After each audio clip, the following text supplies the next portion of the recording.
এই মুহূর্তে আপনাদের সামনে কথা বলতে এসেছি। সেনাবাহিনীকে দেশ রক্ষা করবে নাকি মানুষের অধিকার হরণ করবে, এই প্রসঙ্গটা নিয়ে আপনাদের সামনে কথা বলবো।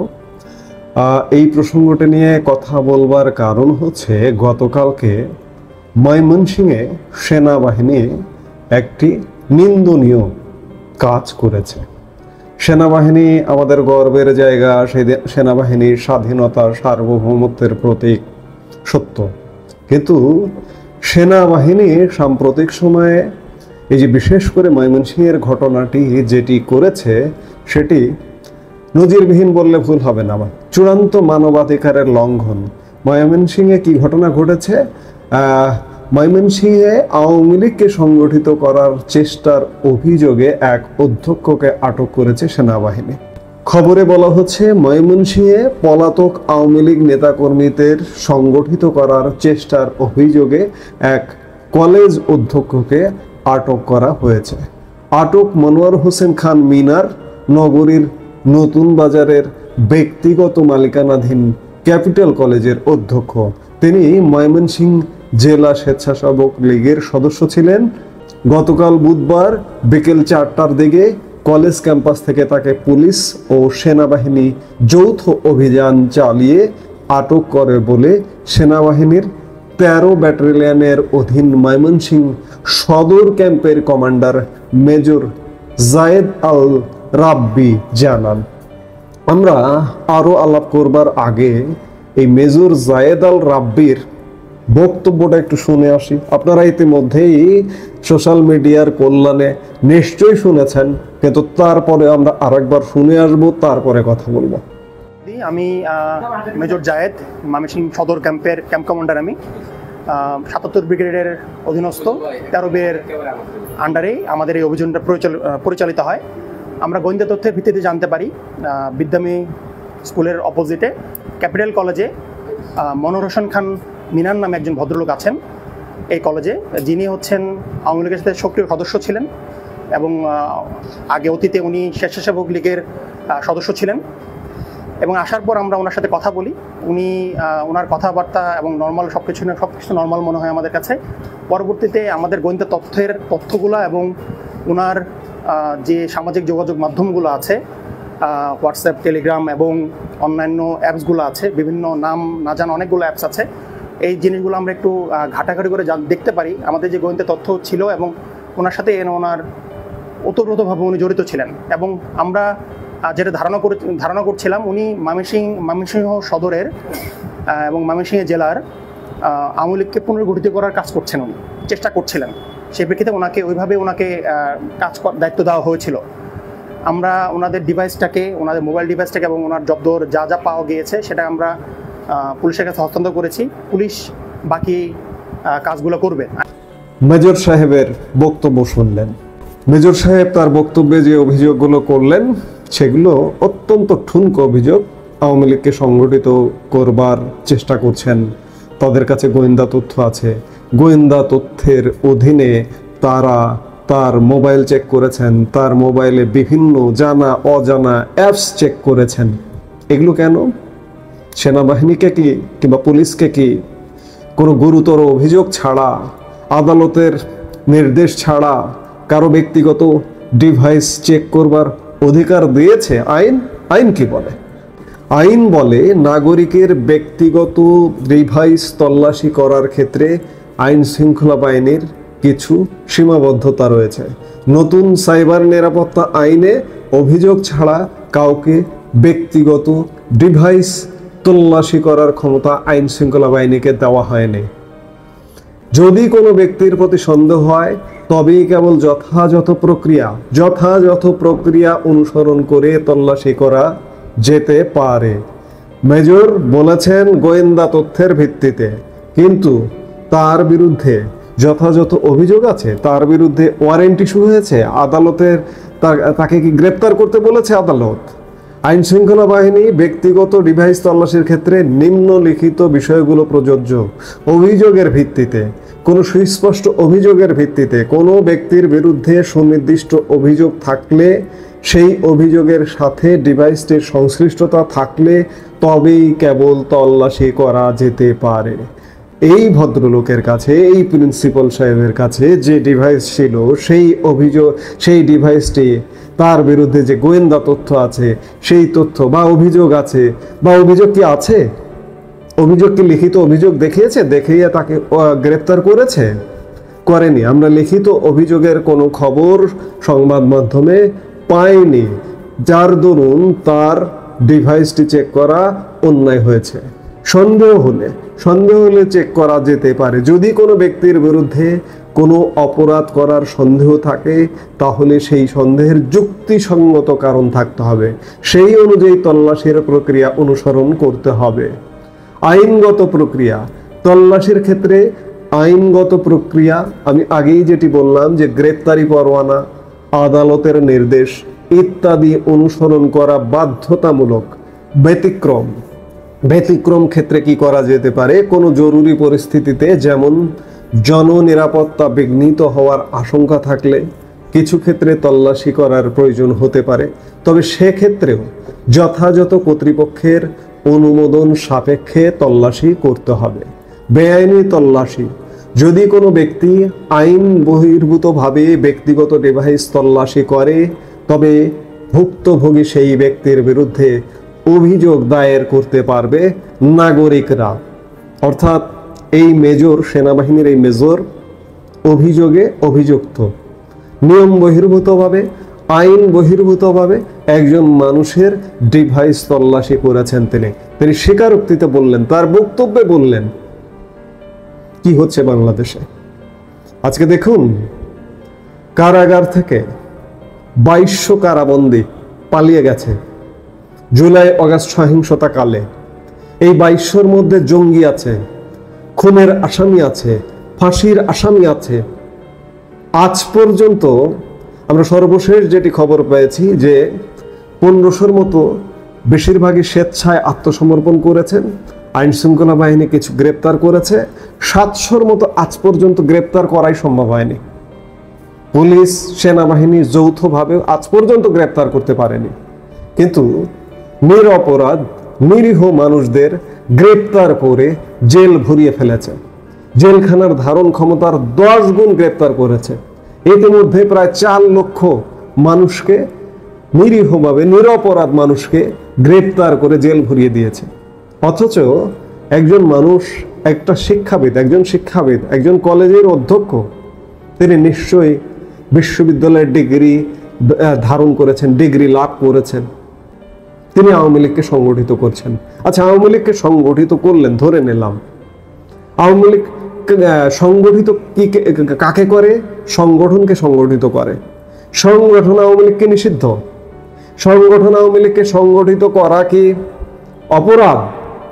আওয়ামী লীগের কার্যক্রম নিষিদ্ধ, আওয়ামী লীগের কর্মসূচি নিষিদ্ধ, অন্যায়ভাবে নিষিদ্ধ করে রাখা হয়েছে।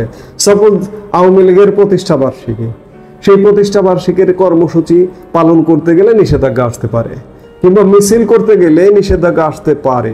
কিন্তু একটা সংগঠনের সদস্যরা যদি নিজেরা নিজেদের মধ্যে আন্তঃযোগাযোগ করে, নিজেদের মধ্যে আলাপ সালাপ করে, সেগুলো কি অপরাধ? অপরাধের সংজ্ঞায় পড়ে।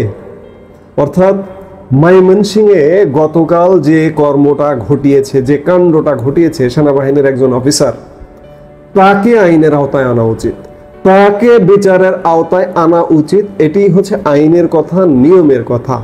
কিন্তু অত্যন্ত পরিতাপের বিষয়, অত্যন্ত দুঃখের বিষয়, সেনাবাহিনী কি সেটি করবে আসলে?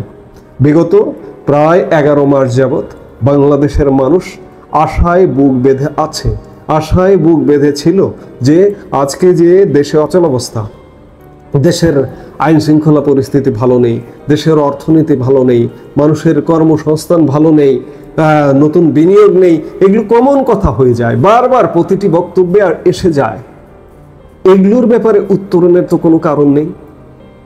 জঙ্গি, মাদক গ্রেপ্তারের, মাদকদ্রব্য যারা ব্যবসা করে মাদক দ্রব্যের, তাদের তো গ্রেপ্তারের কোনো কারণ নেই, কোনো তৎপরতা নেই। মব হচ্ছে একের পর এক, তাদের তো গ্রেপ্তারের কোনো তৎপরতা নেই। আবার গ্রেপ্তার করার আগেই তারা জামিন পেয়ে যাচ্ছেন। অনেক নিরীহ মানুষ শুধুমাত্র তাকে যদি আওয়ামী লীগের ট্যাগ দেওয়া যায় তার জামিনটাও হয় না। এই যে কদিন আগে 3 দিন আগে সাবেক সিইসি নুরুল হুদাকে হেনস্থা করা হলো মব সৃষ্টি করে, এবং হেনস্থা করার পরে তাকে অ্যারেস্ট করা হয়েছে। ঠিক আছে, তিনি যদি অপরাধী হন তিনি অ্যারেস্ট হবেন, আইনের আওতায় আসবেন, তার বিচার হবে, সেটি আলাদা বিষয়। কিন্তু তাকে যে মব সৃষ্টি করলেন যারা, ফৌজদারি অপরাধ করলেন যারা, তারা কখন কবে গ্রেপ্তার হলো আমরা জানি না। গ্রেপ্তারের আগে তাদের সংবাদ মাধ্যমে গতকাল খবর এসছে তারা জামিন পেয়ে গেছেন। তারা কিসের? কোনো একটা দল, বিএনপি স্বেচ্ছাসেবক দলের সদস্য, তারা জামিন পেয়ে গেছেন। আর আওয়ামী লীগের কেউ হলে জামিন পাবেন না। কত নিরপরাধ নিরীহ সাধারণ মানুষ, সাংবাদিক, কবি, সাহিত্যিক, দার্শনিক এই মুহূর্তে বাংলাদেশের জেলে অন্তরীণ, অথচ সেদিকে নজর নেই। একজন শিক্ষাবিদ, একজন শিক্ষা সংশ্লিষ্ট কাজে নিয়োজিত একটি কলেজের প্রিন্সিপালকে গ্রেপ্তার করতে যেভাবে অভিযান চালানো হয়েছে, একটা জঙ্গি গ্রেপ্তার করতেও সেই অভিযান চালানো হয় না। এবং এই সেনা মেজর যে স্টেটমেন্ট দিলেন, যে বক্তব্য দিলেন, এটি চূড়ান্ত মানবাধিকার লঙ্ঘনের শামিল। সেই জায়গা থেকে আজকে বলবো যে সেনাবাহিনী কি দেশ বাঁচাবেন নাকি মানুষের অধিকার হরণ করবে? আজকে এটি একদম পরিষ্কার যে জুলাই আগস্টে যে সহিংসতা, যে সন্ত্রাস ঘটেছে, এটি কে ঘটতে দিয়েছে? কারা ঘটতে দিয়েছে? কেউ না কেউ ঘটতে দিয়েছে। এবং বিগত সরকারটির পতন ঘটেছে। একটি নির্বাচিত সরকার, নির্বাচন যেভাবে হোক না কেন, সেটি একটা নিয়ম শৃঙ্খলা সংবিধানের আলোকের একটি সরকার ছিল। ইলেকশন টেম্পারিং হতে পারে, হয়েছে, আমি স্বীকার করছি হয়েছে, এবং একপাক্ষিক নির্বাচন হয়েছে। সেনাবাহিনী কি বাধ্য করতে পারতো না সেই সরকারটিকে যে নির্বাচন হয়েছে 7 জানুয়ারি 2024, যে সেনাবাহিনী যেভাবে বাধ্য করে সরকারটির পতন ঘটিয়েছে, সেনাবাহিনীর চাপ প্রয়োগ করতে পারতো না? হয় আপনার রিজাইন দিতে হবে, না হয় নতুন করে নির্বাচন দিতে হবে। নির্বাচন দিয়ে নিয়মতান্ত্রিক উপায়ে সরকার পরিবর্তন হবে। আপনি কোনটা বেছে নেবেন? সেই সময়ের প্রধানমন্ত্রী শেখ হাসিনাকে যদি সেনাবাহিনী চাপ দিয়ে বলতো, তাহলে কি সুন্দর একটি সমাধান হতো কিনা? কিন্তু আজকে বাংলাদেশে সাংবিধানিক শূন্যতা, শূন্য সরকারের অবস্থা বিরাজমান। এই পরিস্থিতি কে ক্রিয়েট করেছে? আজকে যদি বলি যে সেনাবাহিনীর কথা, তাহলে বলা হবে যে সেনাবাহিনীর বিরুদ্ধে কথা বলছি। না, আমি কখনো সেনাবাহিনীর বিরুদ্ধে কথা বলিনি। কিন্তু আজকে যখন মানবাধিকার লঙ্ঘন হচ্ছে, কিন্তু এই যে মেজর যে স্টেটমেন্ট দিলেন, এটি কি বিধিবদ্ধ স্টেটমেন্ট হয়েছে? এটি কি আইন সিদ্ধ স্টেটমেন্ট হয়েছে? হয়নি। এই মেজরের বিচার করতে হবে সেনাবাহিনীরই। এবং সেনাবাহিনীর যে উজ্জ্বল ভূমিকা, সেনাবাহিনীর প্রতি মানুষের যে আস্থা বিশ্বাস, এই আস্থা বিশ্বাসে চিড় ধরছে। এই চিড় ধরার জায়গাটি পুনরুদ্ধার করবার দায়িত্ব সেনাবাহিনীর। এটি না করলে হয়তো এভাবে চলবে। 1 বছর চলে গেছে, আরো 2 বছর, 3 বছর, 4 বছর, 5 বছর চলে যাবে এইভাবেই। সেনা সমর্থিত অবস্থায় এই সরকারটি চলে যাবে। কিন্তু এরও তো একটি শেষ আছে। আপনাদের নিশ্চয়ই মনে আছে যে জিয়াউর রহমান একজন সেনাপ্রধান ছিলেন। আজকের সেনাপ্রধান সরাসরি ক্ষমতা নেননি, কিন্তু সহযোগিতা তো করছেন আজকের এই ক্ষমতাসীনদের। জিয়াউর রহমান সরাসরি ক্ষমতা নিয়েছিলেন। ক বছর ছিলেন তিনি ক্ষমতায়? তার তো জীবনটাই চলে গেছে। কিন্তু এরশাদ, সেনা শাসক এরশাদ, তিনিও সরাসরি ক্ষমতা নিয়েছিলেন। ক বছর ছিলেন? 9 বছর। জিয়াউর রহমান 6 বছর বা 5 বছর, 9 বা 10 বা 5, এই তো। তারপরে তো পরিস্থিতি পাল্টাবে নিশ্চয়ই, তাই না? এবং পরিস্থিতি পাল্টানোর পরে আজকে যারা এই যে অনিয়মের সাথে যুক্ত আছেন, তাদের কি হতে পারে? জিয়াউর রহমানের কি হয়েছিল? এরশাদের কি হয়েছিল? কিংবা আমরা যদি 111 কালের কথা বলি, 2007 সালের, সেই সময়ের যে সেনাপ্রধান মঈনুল আহমেদ, তার কি হয়েছে? তিনি কি দেশে আসতে পারেন? দেশে এসে তার স্বাভাবিক মৃত্যুটা কি হবে? হবে না তো। আজকে আপনি যে গর্ত খুঁড়বেন, সেই গর্তে আগামীকালকে আপনি পড়বেন। আপনার বিপক্ষে যাবার ইচ্ছে বা যাবার জন্য বলছি না। আজকে মানবাধিকার লঙ্ঘন হচ্ছে, মানবাধিকার মানুষের অধিকার নিয়ে আমরা কথা বলি, গলা চেপে ধরবে ধরুন, এই কথা বলবার জায়গা থেকে বলছি, কাজগুলো ভালো হচ্ছে না। আমরা চাই দেশটা ভালোভাবে চলুক, সেনাবাহিনী ভালোভাবে কাজ করুক, সরকার ভালোভাবে ফাংশন করুক, সরকারের বিভিন্ন সংস্থাগুলো ভালোভাবে ফাংশন করুক। সব সংস্থা যদি ভালোভাবে ফাংশন না করে, আমরা দেশের নাগরিক হিসেবে আমরা সাফার করি, আমরা চূড়ান্ত বিচারে আমরা সাফার করি। সেই জায়গা থেকে এগুলো বলা, আমরা প্রত্যাশা করব যে এই দেশ সেনাবাহিনী, পুলিশ বাহিনী, বিডিআর, র্যাব, সরকারের বিভিন্ন সংস্থা, আমাদের সবার কাজেই সবাই মিলে ঐক্য প্রতিষ্ঠা করে আমাদের এই দেশটি গড়তে হবে। আজকে ময়মনসিংহে যে ঘটনাটি ঘটেছে, এটি দেশ রক্ষার তো নয়, এটি মানুষের অধিকার হরণের ঘটনা ঘটেছে।